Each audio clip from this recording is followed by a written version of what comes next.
Right, let's go through the checkpoint 16 again. So we have this diagram showing two X-ray spectra from an X-ray tube. What can be deduced from the graph? So the answer should be D. The same target matter is actually used to produce your A and B. How do I know it's the same target matter? Because of these two characteristic wavelength. So you can see for B, they have these two peaks. Likewise, for A, also have these two peaks. So these are known to be your L alpha and L beta characteristic wavelength. But the difference is this. So for example, you look at A, right? A has a higher intensity. Also, you can see the curve is above the B. Okay, then next is the minimum wavelength. So your A has a lower minimum wavelength, but your B has a higher minimum wavelength. And last but not least is the two additional peaks you see right here. So these two peaks are known to be K alpha and K beta. So this actually tells me that A, they actually use a higher potential difference, so as to accelerate your electron to a higher kinetic energy. Okay, so let's actually see why A has K alpha, K beta, but not B. Okay, let's take a look at energy level diagram first. So assuming that we talk about A first. So A, right? So this is your energy level K, L, M, N, and let's just say this is your free electron. Okay, so each shell has its own net energy, discrete energy level. Okay, assuming that the incoming electron has an energy of, let's just say, this energy has more or equal to 69.5 keV. So it's able to actually hit the K shell, I mean the electron from K shell, right? Okay, then in turn, it will actually ionize the K shell, right, to become free. Meaning that the electron from the K shell actually leave the atom already. So this will actually lead to a vacancy right here, or hole right here. Okay, so now the electrons from either the L or the M shell, right, is going to fill in the gap.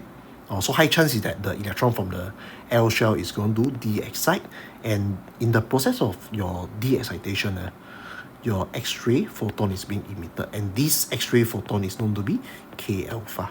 Okay, likewise, in the event that the electron from the M shell is able to de-excite, so this de-excitation, right, will lead to a K beta X-ray photon. This is the reason why for spectra A, right, you can see your K alpha and K beta, because the incoming electron, right, has a energy level of more or equal to 69.5. Okay, let's take a look at your B as well. Okay, spectra B, there's no K alpha, K beta, only L alpha and L beta. Why is that so? Because remember, for spectra B, the delta V is lower. What is delta V? Delta V just means your potential difference. So this will actually lead to a lower kinetic energy of the electron. So if the kinetic energy of electron is lower, so let's just say I have this electron, right? I'm going to hit either K, L, or M shell using an energy, let's just say, energy of less than 69.5 keV, but more than your, for example, 10.5 keV. So this electron, let's just say you hit the electron from the K shell, it's not going to ionize it, because in order to ionize it, you will need to have an energy of 69.5 right here. So what can it do? It can actually give some energy, right, to the electron in the K shell, such that I'm able to maybe go to the L shell or maybe go to the M shell.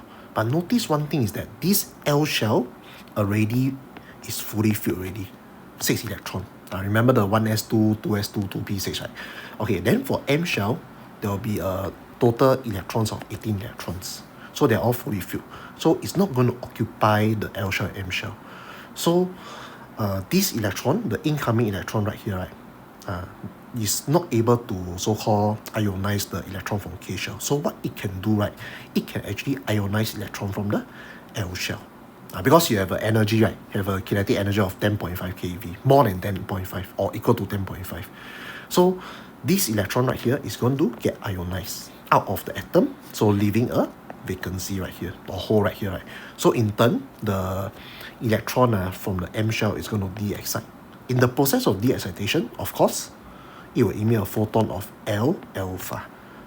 So let's just say I got an N shell, KLMN, right? N shell. So there's a few electron here. I just draw one. So there's also a chance, right, that the electron from the N shell is going to get de-excited. So the de-excitation, right, will lead to a emission of L beta X-ray photon. So that's why for your spectra B, right, there is no K alpha, K beta. It's due to the fact that the incoming electron is not able to ionize your electron from the K shell. It can only ionize electron from the L shell. So that's how we see this checkpoint.